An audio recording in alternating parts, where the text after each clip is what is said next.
Минус 22 dBm. Сегодня я в роли связиста. У абонента интернет отключается. Ну, в общем, по ситуации.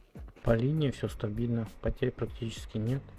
Предварительно проблема была в старом патчкорде. Оставляя новый и проверим, повторится ли отключение. Абонент подтвердил, после замены патчкорда обрывов больше не было. Из-за какого-то патчкорда я вот сюда ехал целых 5 минут. И, друзья, если вам хоть чуть-чуть понравилось, ставьте лайки. Всем удачи, пока.